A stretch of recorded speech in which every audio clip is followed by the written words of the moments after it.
What's going on, guys? Welcome back into another episode of the Fantasy Slant, brought to you by Pro Football Focus. As usual, we have our gang of guests here co-hosts, I should say, for the Waiver Wire show. Myself, Mike Tagliere. We have Brandon Marianne Lee. We have Nathan Jahnke, and we have Daniel Kelley. Guys, we just got done with Week 7. We're about to head into Week 8, which means we're at the halfway point of the season being over. And I want to start this by saying, I want to ask you guys, what was the biggest pickup that you guys ever made off the waiver wire in your leagues? Because, this year has felt like there hasn't been that one big waiver wire pickup that's going to win people leagues. But there's been players in the past, like for instance, Peyton Hillis. I remember he was a big one a couple years back. But Brandon, let's start with you. What was your biggest waiver wire pickup ever? Ever? Oh, man. I kind of pride myself on my waiver wire additions, so it's really hard for me to pick one. So I'm going to talk about the most recent one. That's kind of the way that I'm really kind of, maybe I was like daily before daily, where I was like, I let the garbage go. You know what I'm saying? I was like, whatever. So I last season had Phillip Rivers at the beginning of the season, and he started crumbling. But someone dropped Russell Wilson, because remember he had a horrible beginning of the season. So I picked him up for the last half, and I only lost one game the whole season. Holy cow. Yeah, no, he did. Most people forget that. Russell Wilson started out last season really bad. I think he didn't throw multiple touchdown passes till Week 10 or something like that. So he didn't get it going until later. Well, in last season, he didn't have Frankenstein body. Did you guys see how taped up he was? This is God. Not good. Every week, very freaky. Every week it's like that. It's pretty awful. He's going to get healthier as the season goes on, but it's really obviously affecting the entire offense. Absolutely. Daniel, any big waiver wire additions for you that you can remember over the years? Last year was a good one. I got Tim Hightower late and wrote him all the way to the title. But my favorite one ever was the year that I made it into the playoffs on the back of Tim Flippin' Tebow. Because as bad as he was, he helped you in fantasy by running the ball. He did. I do recall that. And Tim Hightower last year, a lot of us here at PFF were on Tim Hightower over CJ Spiller. I know there were a lot of people torn on that, but Hightower was a good addition. I want to say he was on the highest percentage of championship teams last year of any player. I think that's right. Yeah. Nathan, what about you? I'll go all the way back to 1999. I got Kurt Warner after week goodness. 1 that year. So I peaked in fantasy football playing in elementary school. That year I also traded Randall Cunningham to get Marvin Harrison the week before Cunningham got benched. So I dominated that elementary school league with my friends. Wow. Yeah, you definitely went way back in the time machine there, Nathan. Thanks for that Kurt Warner reference. We all needed that for our Tuesday morning. But speaking of quarterbacks, that's where we're going to start. We always do. We run through the waiver wire, and guys, we're not going to touch on players that are over 50% owned. If there is someone that's right in the borderline, we'll mention them. But we try and stick to players that are available in over half the leagues, because over half of you would be able to get these players. So, starting at the quarterback position, there's two options this week that I think we're going to be able to talk about and whether or not you should add them. One being Jay Cutler, because, Brian Hoyer broke his arm and he's on IR now. Jay Cutler's been cleared. All of a sudden, he's just now magically being cleared when Brian Hoyer. It was kind of like that Tony Romo situation where, we thought that Romo might take the job back, but now they're just saying he's still hurt, so Prescott's going to keep starting. But guys, Brandon, let's start with you. Jay Cutler or Josh McCown? Josh McCown's the other one. Cody Kessler, he's hurt. I'm hearing a lot of clicking. Is there clicking? Anybody? Yeah, I'm hearing clicking. I'm hearing clicking. It just stopped now. Okay. All right. So Josh McCown's the other one. Cody Kessler is hurt. We don't know if he's playing, but Josh McCown was lobbying to play last week. Brandon, what do you think between these two quarterbacks? If you were to pick one, who would it be? Well, I have some horrible news for everyone. Jay Cutler's playing Minnesota, so that answers that for me. So I don't know what else. We can get into the numbers there, but I think if you've watched football in the 2016 season, you know what that means. So I'm not into that. The Cleveland Browns play the New York Jets. I don't hate this. I actually find this intriguing. I find this especially intriguing if you are a Gary Barnidge owner, Terrell Pryor, if he can keep, healthy a little bit over this next week. Hopefully they rest him. Isaiah Crowell, Duke Johnson's coming alive. He has one of our highest elusive ratings actually on Pro Football Focus right now. So I just think that it's an intriguing week for the Cleveland Browns in general. And so, yeah, I think especially if you are swinging for the fences, there are 6 teams on bye for 2 weeks in a row. Josh McCown, if he's back, if he's 100%, or if he's 70%, I still think that he's a decent buy low candidate for sure. And especially in 2 quarterback leagues, I think he's a fantastic start. I'm with Brandon on this one. Now, Nathan and Daniel, I'm not sure how you guys feel about it, but I'm with Brandon because I actually have stashed in a 2-quarterback league. I've stashed Josh McCown, hoping for him to come back, and I would rather own him than Jay Cutler, just because I do believe he's coming into a situation where it's a Cleveland defense that just is awful. We're going to talk about that in a second, but let's focus on Josh McCown. Let's pretend that he is the starter. So obviously I think this week we can all agree that Josh McCown will be the starter. But if we're talking about 2 quarterback leagues where you can only pick one to roster for the rest of the season, Daniel, which one are you going with? If we're doing this, it's going to be such a sad league. You're not doing well. If we're going the rest of the season, I'll probably say McCown, just because we've seen upside from him that we haven't seen from Cutler in the recent years. If we're talking somebody you need this week, I'm going to say Cutler because I don't trust that McCown's healthy. I think they might be rushing him back because they're out of quarterbacks. And I think Cutler could have come back this past week if it hadn't been for Brian Hoyer doing well. But full season, I'm going to go McCown and just cross my fingers and see what happens. Nathan, who you got here? If we're assuming that McCown's healthy and he's going to be the starter the rest of the year, I would go McCown just due to the weapons that he has around him as well as the higher upside that he has. But I'm, 1, not positive he's going to start this week because I don't think he's fully healthy yet. And 2, I wouldn't be surprised if they go back to Cody Kessler once Kessler is healthy again. Kessler was playing fine, pretty good for a rookie before this point.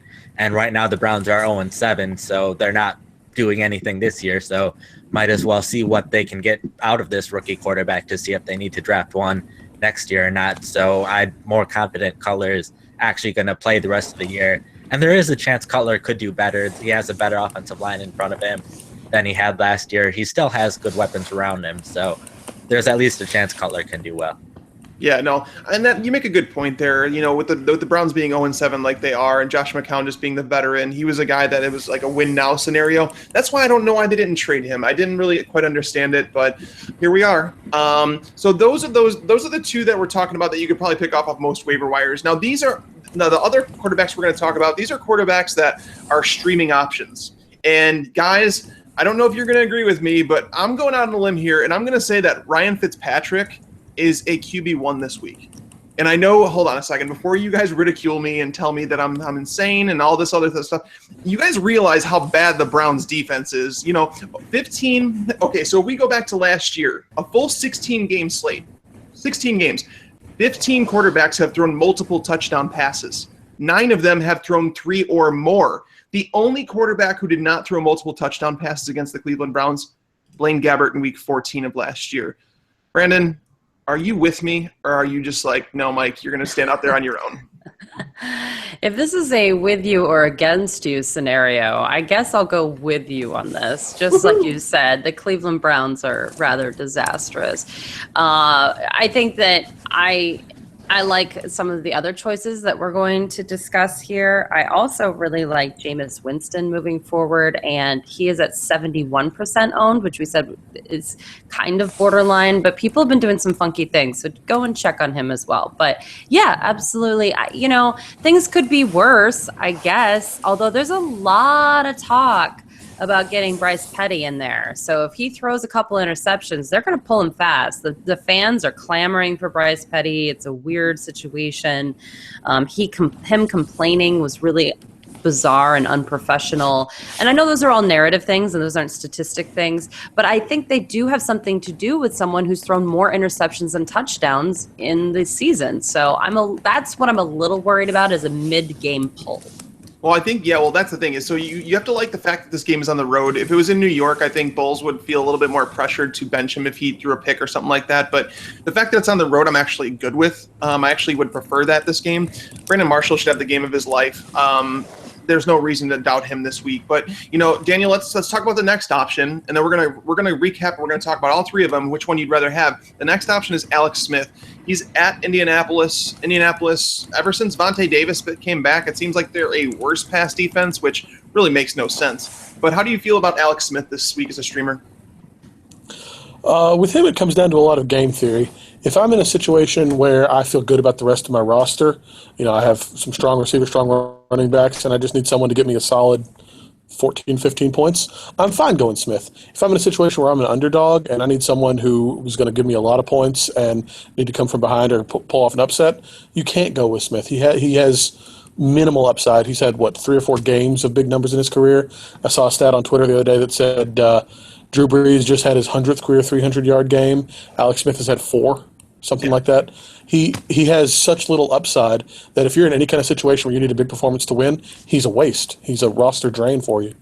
Well, fortunately for Alex Smith this week, the Colts should be able to put up some points on them. Dante Moncrief is back practicing. And we're not going to talk about Dante Moncrief because he should be owned in more than 50% of leagues. If he is available, grab him now.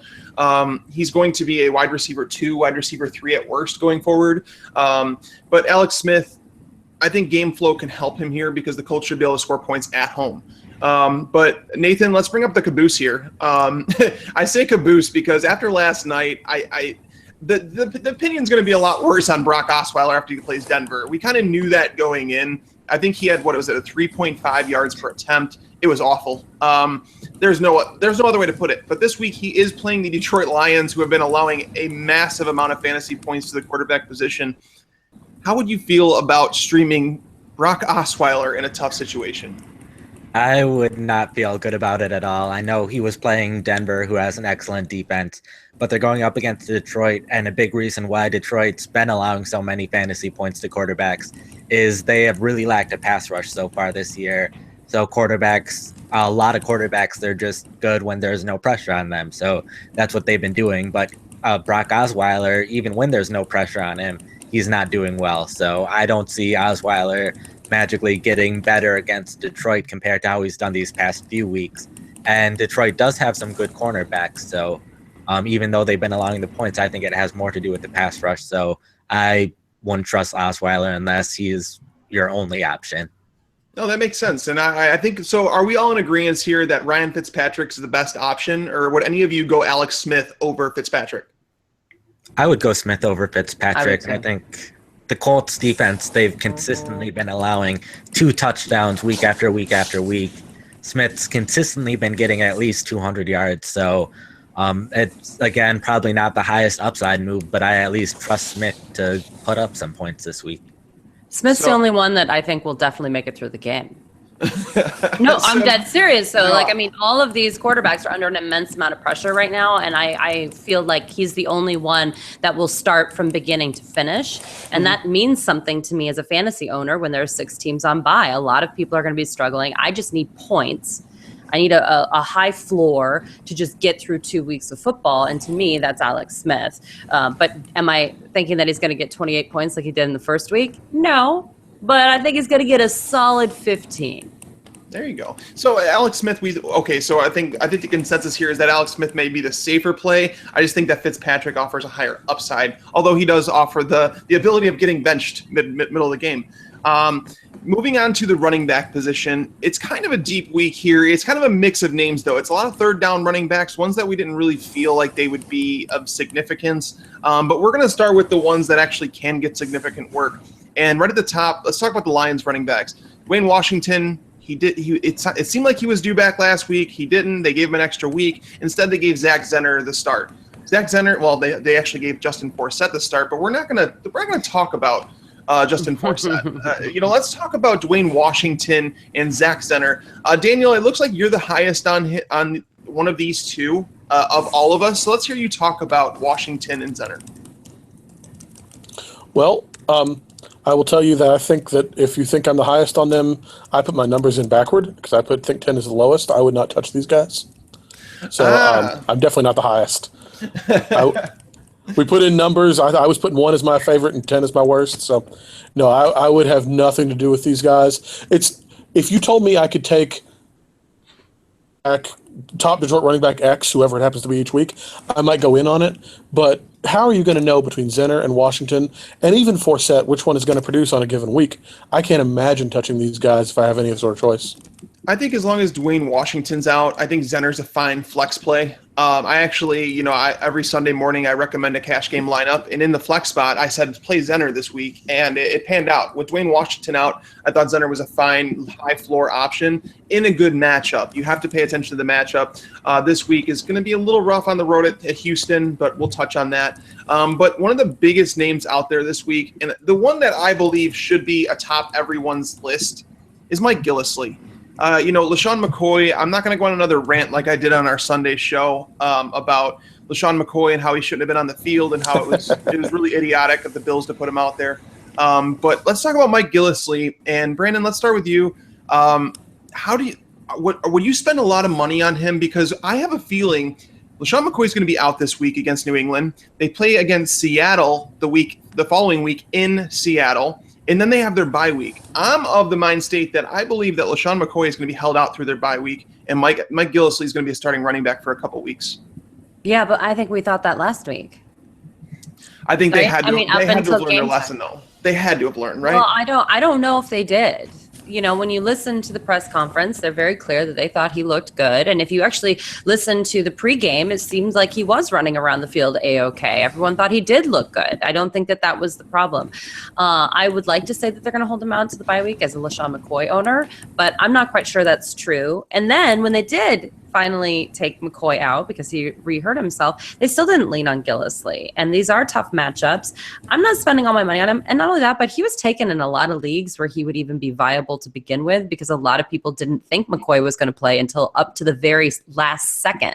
If I have him, I'm not dropping him, but I'm not aiming for him and spending all my fab money either because, again, once McCoy's back, it's over. McCoy will come back, and it's a tough series there of matchups. So I don't know. I don't love it the way I loved it this week, actually, when they totally jacked it up. It was really upsetting to watch what they did. Nathan, what is your take on the situation? I know that you're not going to yell at them like I did, but what's your take on this Bills running back situation? Do you think that they get any chance in heck that they put McCoy on the field this week? I mean, there's a small chance, but even if we're assuming that McCoy doesn't play this week, it was Reggie Bush played in more passing snaps this past week than Gillislee did. So even if McCoy is out, Bush is going to see a decent number of snaps in there. So it's not just going to be Gillislee playing every single down. And they're going up against the Patriots defense who they just held Le'Veon Bell to 3.9 yards per carry. Mm-hmm. So even if McCoy is out, I don't see him doing all that well. Obviously, there's only so many running backs who are going to see 50 to 60% of snaps this week. But out of all the ones that are, I don't think he's going to do great, even if McCoy is out. That makes sense. And it's like, they do have some tough matchups coming up too. And Reggie Bush is being used more in the passing game. It was a little frustrating not to see Gillislee used at all because I figured at least McCoy or Gillislee would do something in that game, but it didn't really seem to pan out. We don't have to talk about Ty Montgomery. I don't think. I know he's owned in some leagues, and I put him in this running back conversation because now in ESPN leagues, you're able to use Ty Montgomery as a running back or wide receiver, which is really helpful to a lot of fantasy owners. It's called cheating. It really is. But if you're out there, if you're in a fantasy league right now and Ty Montgomery's available, use your fab, do whatever you have to do. He's going to be very, very involved going forward. Let's talk about Daniel, do we have to talk about any of the New England running backs anymore? Dion Lewis, he hasn't returned to practice yet. What is there to say that we haven't said? We've talked about these guys every week. If Dion Lewis is available and you've got space, sure. That's the same answer I've given every week. Yep. Nathan. But I'm not banking on it. No, I'm not thinking. I think James White is playing too good to take him off the field completely. And Blunt. Let's still talk about how great he is. Yeah, Blunt is – he's never going to get off the field. Like, you're never going to take away the role he has in that offense. James White's playing well. I don't think they need to rush Dion Lewis back, and he's still not practicing. So I'm not I'm not in a rush to spend a roster spot on him. Nathan, I was looking at your ranks here, and you have, this is an interesting one. You have, it looks like CJ Procise or Thomas Rawls. Which one of those two are the ones that they're your, like, they would be your highest priority at the running back position? Which one is it and why? It's Thomas Rawls, and it's not so much this upcoming week since I don't know if Rawls will be ready then. But for a rest of the season play, Christian Michael, he hasn't been nearly as good these past 3 games as he was those first 3 games. So I wouldn't be surprised if when Rawls is healthy, he starts to take that role back. And it's a role where if he gets it back, that's playing 60, 70% of snaps. And he was graded out as one of the best running backs last year on a per-play basis. So after they've been just waiting for him to get healthy, and if he's finally healthy now, he could be a really good play later in the season. So that's why I like him. I think Procise will continue to keep those passing downs and see a small percentage of snaps there, but it's not like other teams that use a passing back like 50% of snaps or even more if they're losing. Seattle only does it in like third and really long situations. So I think Procise's role will be limited, but if Rawls can take over Michael's role, that'll be huge for him. It really would. I mean, the Seattle offense is struggling, and I think that's where part of Kristen Michael's struggles have come from, is just the fact that the offense is very, very one-dimensional right now. Russell Wilson can't move. Brandon, you and I were talking about how Russell Wilson, his ankles are just so taped. He looks like Frankenstein out there. It's really bad. I was shocked. I mean, this week in particular, and maybe it's because they really made a big deal out of it in prime time, but I sat there and I was like, well, at least now everyone knows what I've been talking about for 4 weeks. Like, it just has been a disaster, and it's not anything that can be solved until he gets healthy. And I just don't know when that's going to be. They've already had their bye week. It's a little bit troubling, frankly. Is Matt Asiata worth a roster spot, Brandon? Yes. I think you have to think so at this point. I think that McKinnon's hurt now. I haven't heard much on his injury, but yeah. Asiata's the guy there, right? Well, I think that he's definitely the guy with some upside, and he's playing against Chicago this week. You have to think that the Chicago's whole team seems to be shifting a bit. I don't know we can't really look at what Green Bay did with the 56 pass attempts and no running back really and everything else. It was such a bizarre game last week. So I think that the defense was just kind of like, what is this? Like, and so was I. I was like, is this real life? Mm-hmm. But I think that, you can still think that Matt Asiata is someone that they're going to have to lean on a little bit more, especially since their passing game, there's a lot of injuries there. People don't seem to be 100%. Sam Bradford, obviously, isn't really a gunslinger or someone that we're, all high on passing for a ton of yards. So, yeah, absolutely. And Matt Asiata has always, which is why I had him on my team weeks ago, he's always been the touchdown upside guy. I know we love McKinnon in fantasy land, but man, the Vikings just want to get him touchdowns, and so do I. I want him to get touchdowns on my team. Well, without a doubt, McKinnon's been kind of a disappointment, but honestly, I don't know if we can completely judge him on this season because the offensive line is awful in Minnesota. They're really bad. They're not good at all. They're missing both their tackles. The rest of it's not blocking very well. Daniel, we're going to go back to you. But Coach, by the way, I did want to say, Coach Zimmer, though, did call them out on that. They're putting all of their concentration on improving at least the cohesiveness of that offensive line. I think there's going to be some big changes because Philadelphia exposed that line. It was tragic. So they're going to have to get it together. Yeah, they're not blocking very well. And McKinnon's the type of runner, he's got a lot of patience, and you can't, with the type of offensive line that he's running behind, you have to be kind of like a downhill runner, like a Matt Asiata. That's why I think that he is worth an addition right now. Daniel, let's go back to you. Let's talk about Ryan Matthews and his fumbling problems. Now, on top of the fact that he was seeing less than 50% of the snaps, sometimes as low as like 20%, now he's fumbling the ball. It's an issue for Coach Peterson. Is Darren Sproles now more startable than Ryan Matthews and or Wendell Smallwood? Sproles, yes, particularly in PPR leagues because he's filling a completely different role. My problem with Smallwood is I don't think they're going to go completely away from Matthews. I don't think they ever will, barring an injury, which, granted, we can't always rule out with him. But as long as Matthews is healthy, he and Smallwood are going to be splitting the ball-carrying role at best. So I just don't know how you can trust either one of them. Sproles is always doing the Sproles thing. He's going to catch passes. He's going to get his little gadget runs, but upside. So I don't know that you can trust any of them, but if I'm doing one, it's Sproles. Gotcha. Now, another backfield that we're talking about, a third down running back and then a backup, and we're going to go to Washington. Nathan, I want to ask you about this because you have, is it Chris Thompson at number 2 on your waiver wire selection behind the Thomas Rawls? And, what makes you think that Chris Thompson is going to be more than that third down running back? Because, you know what, to be fair, Chris Thompson's averaged lots of yards per carry the last 2 seasons. I don't know why he never got a bigger shot at this job. Matt Jones is fumbling. What's your take on this backfield going forward? Thompson, I think, has always been a decent option just because he plays that passing role and has been these past 2 years. So that's always going to see him a significant number of snaps.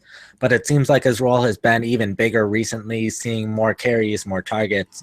So I think that makes him a viable option going forward, not just this upcoming week, since I don't think that role is going away. And with Matt Jones not playing quite as well as he had been, Thompson should still see a significant number of carries per game. So he's someone where, regardless of who Washington is playing, if they're playing someone bad, then Thompson should do well on his carries. And if Washington's playing someone good on defense, that means they're going to need to pass a lot and he'll see the targets then. So obviously I don't think Thompson is going to be one of the better running backs going forward, but I think he's someone where if you have someone hurt or someone on a bye, he's someone you can play.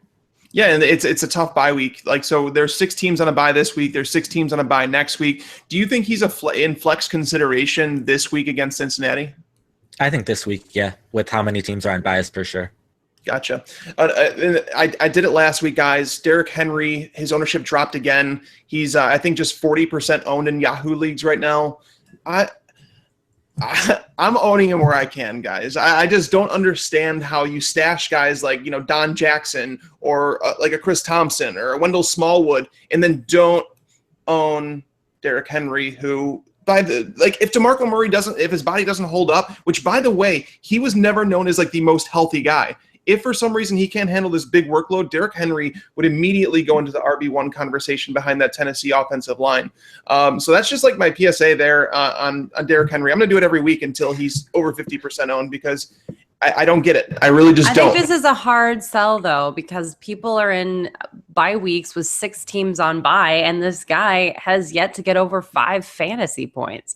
I hear you. I think you're right. But I think that there are reasoning behind that because there is just no way in Hades that this guy is going to overtake DeMarco Murray. And really, fantasy owners were kind of fed a line of bull, not by me, I would like to say, that he was, right? So they all drafted this guy way too high and they're ticked off. So they dropped him and they said, I can't believe I made that mistake. And DeMarco Murray is sitting here blowing up. Yep. And I think that that's part of it. And I don't think people are going to be grabbing him before the 16 bye. So if you are in a pinch and you can't grab him, I think that's fine. I think that over the next couple weeks, he'll become available. And certainly once we get to double digits, great. But I think there is logic behind why he's not owned. And I think we have to at least acknowledge that because he is not seeing the field. What's funny about this entire situation is that before the season, in the preseason, I said that I don't really care and I got a lot of heat for it. I said that I saw it as an 80-20 timeshare, maybe 70-30 at worst, because DeMarco Murray is the better back out of the backfield. He's a more like complete running back at this point. We're still talking about a rookie. And, it's funny because I didn't own Derrick Henry anywhere, but now I'm grabbing him everywhere I can because with me, with bench spots, okay, so if you're in a bye week dilemma, all right, if you pick up somebody like, let's pretend it's Pierre Garçon, Anquan Bolden, right? So we're talking about maybe, 8 points where Derrick Henry might get you 2-3 points. We're talking about a 5-point increase over losing that bench stash that is worth gold. Like I said, if something were to happen to DeMarco Murray, Derrick Henry would eat up every single dollar of my fab. And I don't think that anybody else is any different. So he's the type of player, that's who I like to stash on my bench, the high upside options. I understand if you're 1-5 or if you're 1-6 or 2-5 and you need to win now, sometimes you can't afford that luxury. But if you can, right, I want to hold on to DeMarco Murray. At the wide receiver position, there's a lot of names, and I'm excited because it seems like every week there's been a lot of meh options. But this week I'm excited. Nathan, let's talk about Davante Adams. This is redemption year for him. I know that everybody in Twitter land hates him. Fantasy owners everywhere didn't know what to do with this guy last year. Dynasty League owners, those who stuck through it, are now getting rewarded.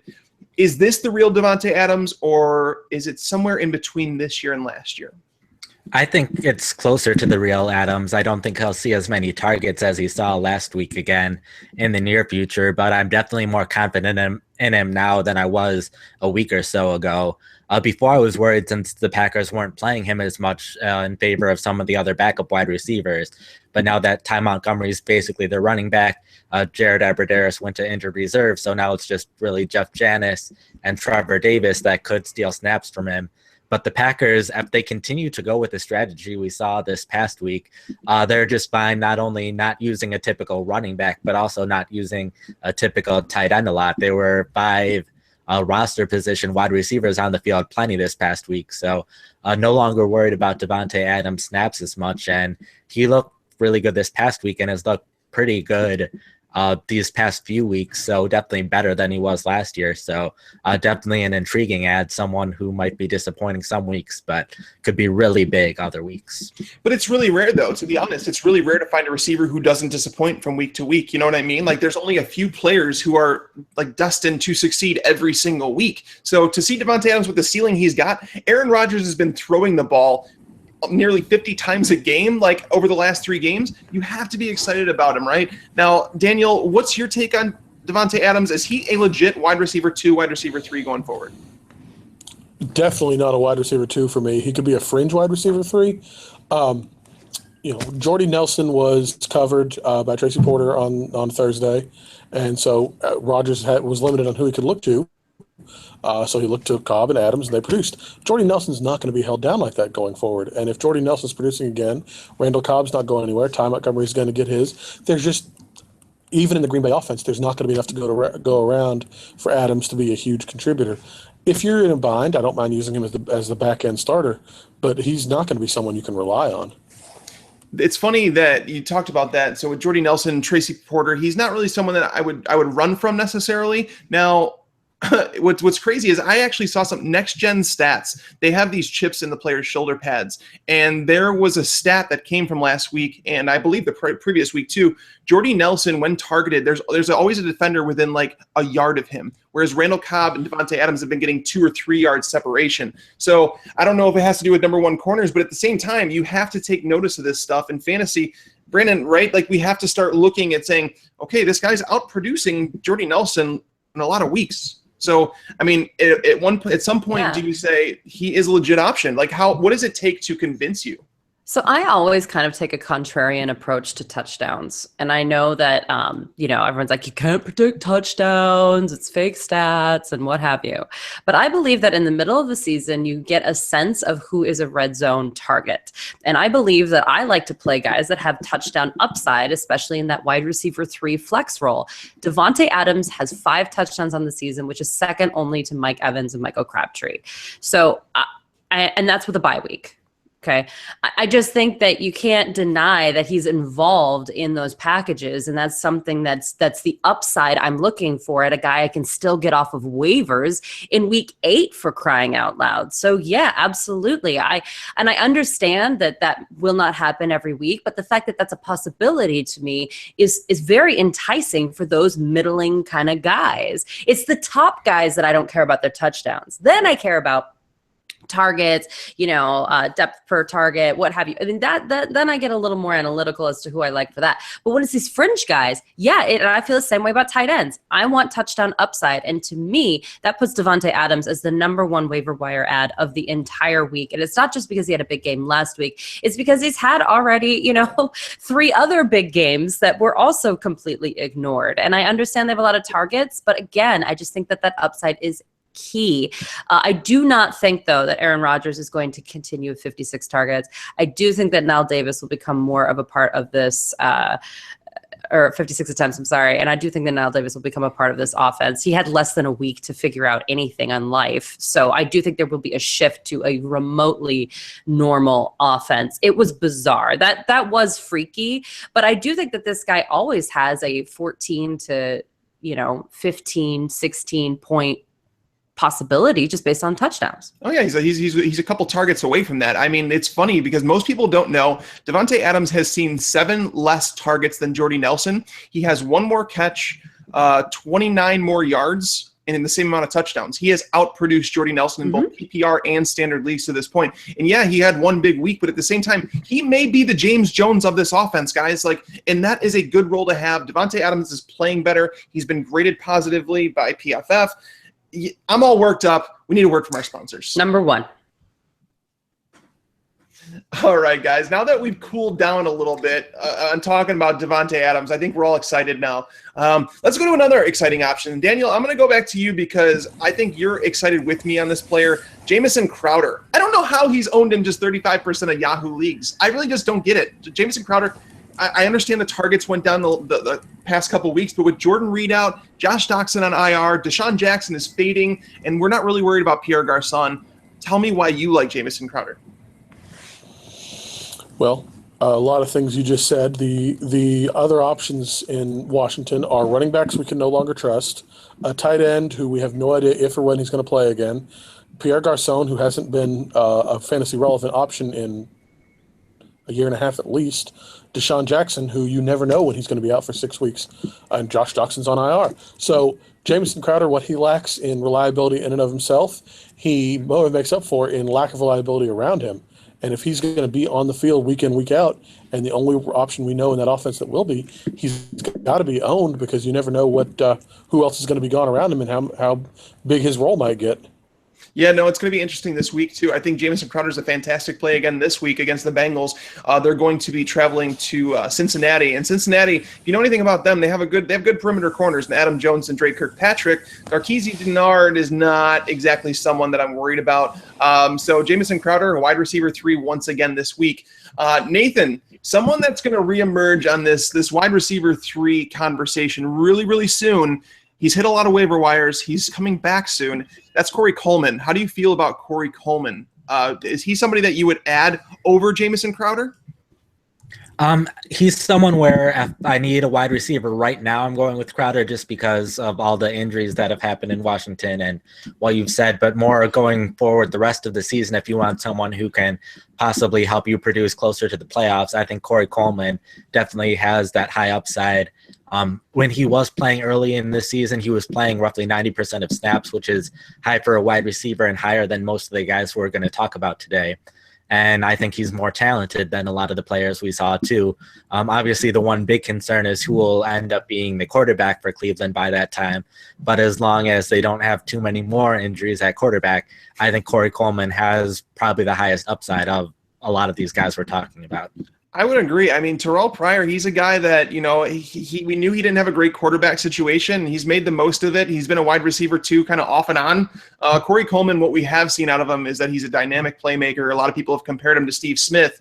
And I would like to see him on the field with McCown. Kessler hasn't been awful. So, I mean, I don't think we can consider it too much of a downgrade just because the Browns defense is going to allow points. They're always going to be throwing the ball. But speaking of talent, Brandon, I'm a little sad that Tyler Lockett has not really been fantasy relevant. I do believe the kid's talented. I think this goes back to the Russell Wilson conversation. There's a lot of people dropping Tyler Lockett. Are you one of those people that is on the side where, yep, get rid of him, he's worth nothing? Or are you on the side to say, scoop up one man's garbage, another man's treasure? Well, of course, it's all about context and how your league has been going and how many bench spots you have and what have you.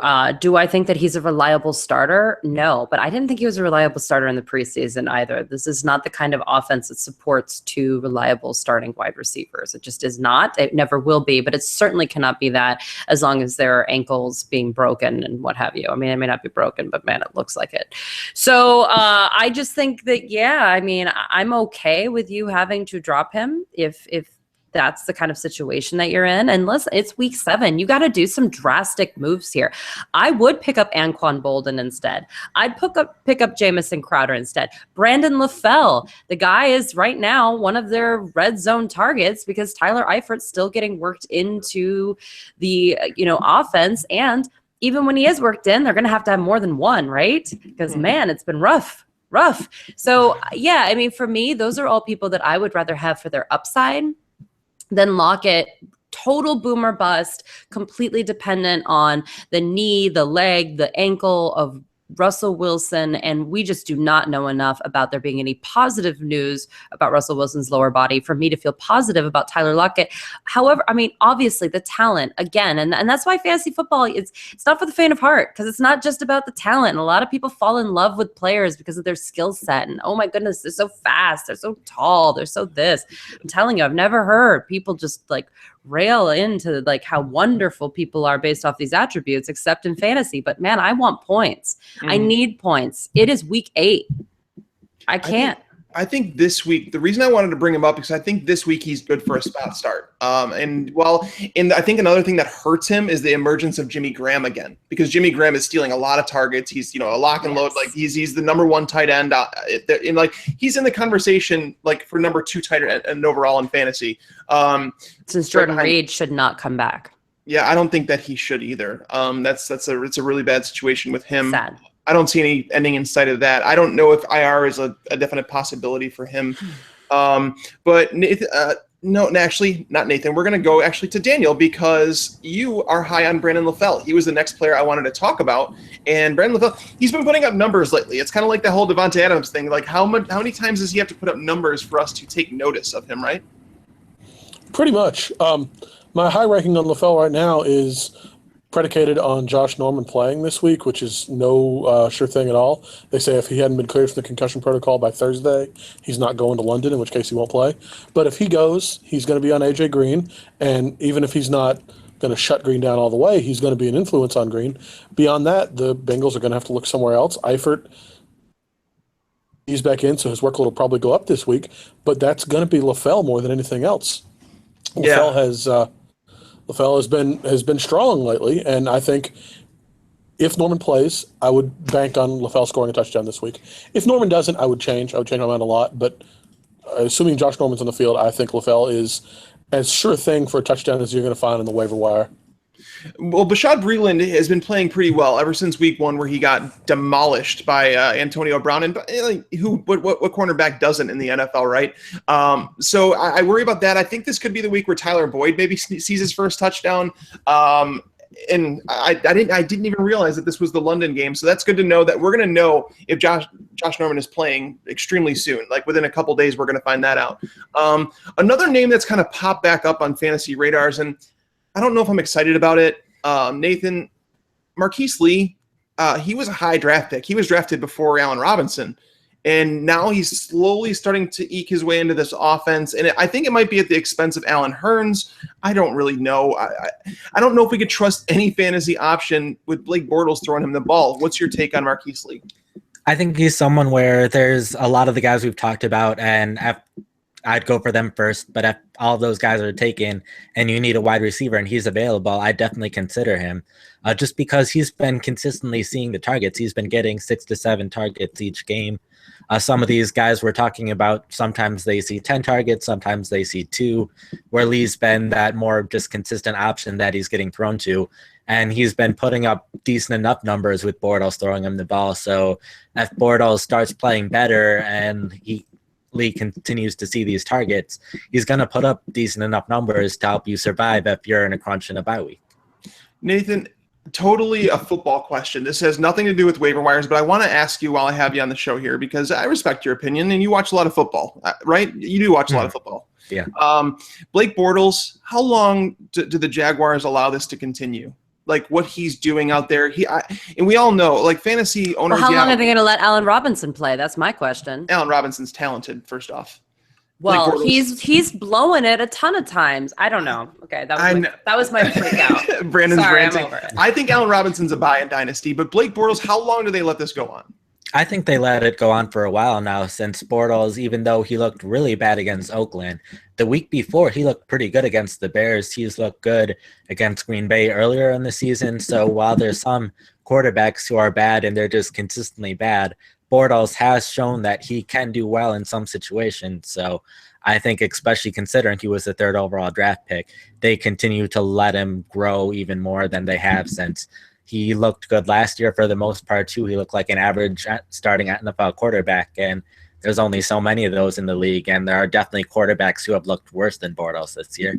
Yeah. No, I mean, Go ahead. Mike, Bortles is starting all 16 games. Barring injury, I will put any amount of money on that. If they go away from Bortles to Chad Henne, that is the end of that coaching staff. That is the end of that front office. They will clean house. There's no way they go away from Bortles unless he gets hurt. I think they'll clean house before they bench Bortles. I actually agree with that. I do think that they're gonna. It's always gonna be the coaching staff before it's the quarterback. That's just the way things work in the NFL. I do also believe that they go with him all year, but I want to know when they, as a franchise, say Blake Bortles isn't our franchise quarterback and we have to draft one with a high pick. I don't know if that's as early as next year. I just don't know if that happens because they're starting to get all the pieces around. It's just, their offensive line isn't great. I guess that's part of it, but I don't know. It was just something I'm really curious about, from an actual NFL fan perspective. And I just don't think that Blake Bortles is very talented. Yes, I think he's a below average NFL starter. But guys, I want you to do, before we move on to tight ends, I want you to rank these 4 wide receivers for me. So Brandon, let's start with you.